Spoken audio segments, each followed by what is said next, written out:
Hey guys, so today I've created just a completely flawless and dewy base. If you want to find out how to achieve this look, I haven't done my eyes. Obviously that's been done separately. This is purely a focus on the base and achieving a really flawless foundation look for every day. Can turn it into a night look as well with a slightly more heavier bronzer and that sort of thing. But if you're interested to see what products I use and how to achieve it, then follow along. So when looking to get a flawless base, you always want to start with clean skin. So either wash your face or exfoliate, or if you're going to put a face mask on or whatever, but always start with a completely clean base. I've got my eye makeup already done and I'm just going to work on my base today and making sure that it's flawless and that it looks glowy and dewy and not caked on. So to begin, you always want to prime. A lot of people don't quite get what primer is. They don't really understand, like, why do I need to prime? Like, it's just an unnecessary expense to pay money for something which doesn't really make a difference, but yes, it does. So as usual, I'll normally prime with my MAC Prep and Prime, that one there. And it's really good. It's vital to prime because it holds on the makeup, number one, and who doesn't want that? No one wants their makeup to come off after like 5 minutes. And it just sets the base. It fills in any, pores, any imperfections that might be on your skin naturally, and it just moisturizes the skin. A lot of primers have either, like aloe vera or SPF or shea butter and that sort of thing, so they're good for the skin anyway. The MAC Prep and Prime one has SPF 50, so the only time I probably wouldn't really choose this primer, even though I use it like every single day, is probably if I was going to do a photo shoot or on a wedding or something like that, because SPF can sometimes make your face look really white compared to the rest of your body. So for that reason, I'd probably pick a primer that doesn't have SPF in it. But other than that, like any primer with those sorts of things in it are good quality for every day. Next up, I'll be putting foundation on. I'm using the L'Oreal True Match Liquid Foundation in the colour Golden Beige, and I've actually mixed a little bit of my Victoria's Secret Pro Radiant FX Face Illuminiser in there, and I've just popped it on my hand like that, and then taking my little Beauty Blender sponge, sort of apply to the face like so.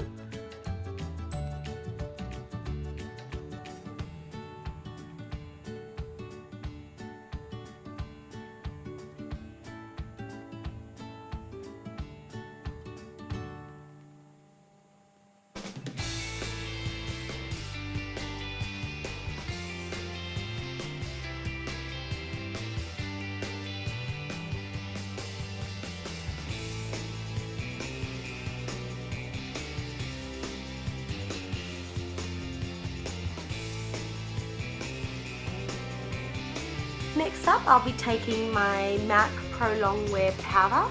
So this one's in medium plus, and just using a kabuki, I'll just apply just a light coat of that one to the skin. This will just help to set your foundation, make sure that it stays on nicely, even out your skin tone, and it just sort of, if you're oily or get that sort of type of skin, just helps to mattify that a little bit. I don't tend to get that oily skin, but I could never just put on foundation and go. Like, I have to set my foundation with some sort of powder, as otherwise, like, it literally, even though I don't get oily skin, it would slide off straight away. Like, within a matter of an hour, my makeup would pretty much be off. So I always like to set my foundation. I always recommend setting a foundation, even BB cream, I like to still set with a powder. Even if it's just a translucent powder, it doesn't have to be one like this that has a colour in it, but I like a little bit of colour, as I am quite fair, so I like to have a little bit more than just like a white see-through sort of powder veil. Next up, I'll be concealing with my Australis 4-in-1 concealer. So this one has a orange and a green there, and then you flip up and it's got an orange and a purple. So the green is great for concealing reds. So if you've got a red blemish, or you get like a bit of rosacea around the front part of your face, green will really help to counteract that, as they are opposing colours on the colour wheel. The orange works really well to counteract blues, so dark circles, bruises and that sort of thing. And the purple I haven't really had much use for the purple. I guess anything yellowy or anything orangey on your skin you could cover up with the purple, because it obviously again are opposing colors on the color wheel, so it will help to counteract those colors. But personally, my main uses would be the orange for under the eye, and then I would use my highlighting stick over the top to then re-brighten that up, and the green over anything red. So I have had a couple of blemishes lately, so annoying, but I have. And so I'll apply the green just with a little synthetic brush, just like that. And just like that, if you have red, anywhere you have red, so let's say you had red here, like in the main part of your face, as I said, a little bit of rosacea or something, you just sort of pat it on. I sometimes, when I do makeup on, get sort of a red mark, just sort of round here, it just happens. Just pat that one on. So as you can see, my pimple is going, thank God, but I still like to counteract any redness that's showing up from it.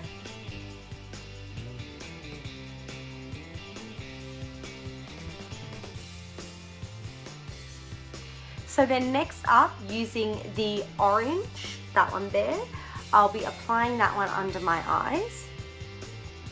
So as you can see, it's quite a dark color, so it's not something that you would use and then just leave. You definitely need to re-highlight under your eyes. But I don't really get dark circles that badly. You know, unfortunately, some people get them quite obviously. If you are someone that wants to cover up a bag more so, quite a strange thing to do, but you can use a little bit of hemorrhoid cream as it deflates any sort of like inflammation, obviously. But you know, if it's just a dark circle and that's the issue, just getting a nice orange concealer like the one I showed you, that one's quite a, you know, inexpensive one from Priceline. But you know, if you're really having trouble with it, you can go obviously with more upper market, I guess, ones, but I can't say that I can imagine that they work that much better. It just might be a consistency thing where there'd be a thicker orange that you might need, like a thicker paste. But the Australis one works well, I find, just to deflect a little bit of any dark that might sit under the eyes if you're tired or something like that. After that, obviously this is not something you have to do, but you can, if you want, highlight. So this is the Models Prefer highlighting, it's called Contour Collection highlighting stick.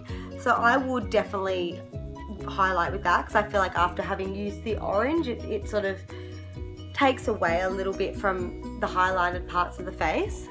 So just anywhere where you like to highlight, you can blend with your finger, you can blend with a beauty blender, I sort of use a bit of a mix just depending on where it is. Sometimes I find it harder to get close into the main parts of the eyes there, and so I'd probably just use my fingers for that. You can just blend out like that.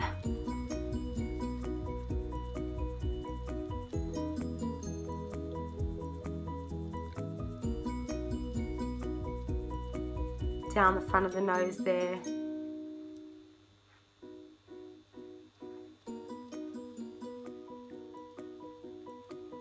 I like this highlighting stick because it's quite creamy in its consistency. It doesn't feel sort of like chalky. So you can just sort of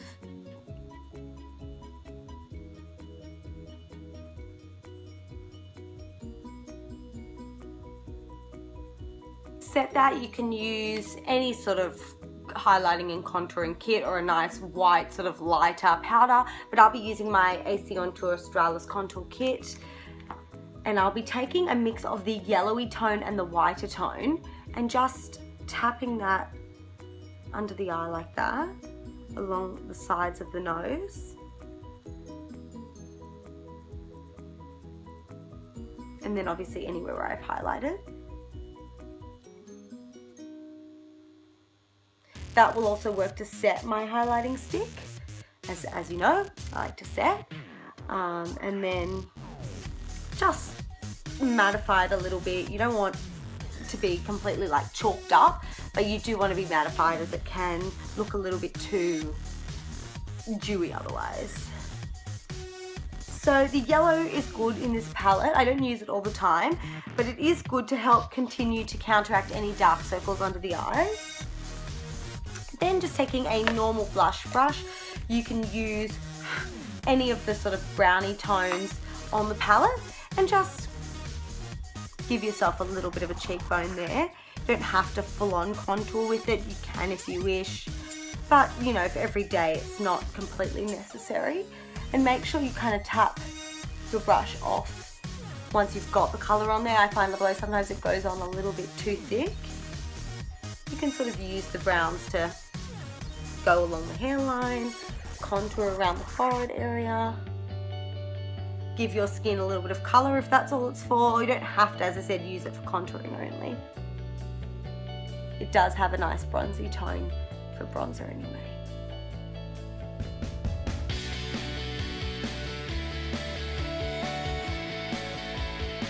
And then you can take the shimmery part, it's the white that's got the shimmer to it, and just throw that in the highlight.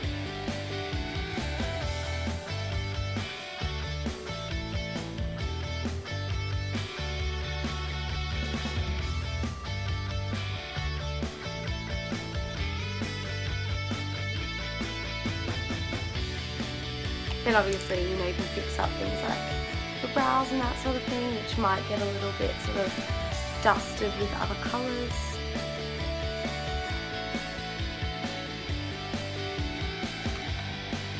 And you're pretty much good to go. If you do want to add a little bit more of a sheen to your skin, I sometimes like to use my MAC Cheeky Bronze Bronzer, just taking the blush brush and just sort of along the apples of the cheeks and into where I bronze, and that just gives a really nice sheeny sort of dewy look without adding too much colour that you've already sort of done.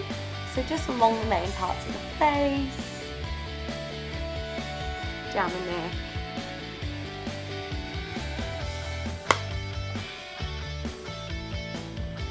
then to just set any sort of foundation and powder and all the stuff that you've put on your skin using my Australis makeup finishing spray.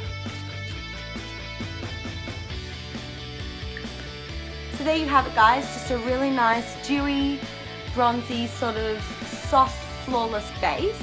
I hope you enjoyed the video. Definitely remember to subscribe to my channel, like the video if you really liked it. I love when people actually like my things, so then I can know that was a good one, or no, okay, never film that one again. And that way it gives me an idea of what you guys want to see. And also make sure you follow me on Instagram, Twitter, Facebook, all social media outlets, because I'm always posting on there as I am addicted to social media.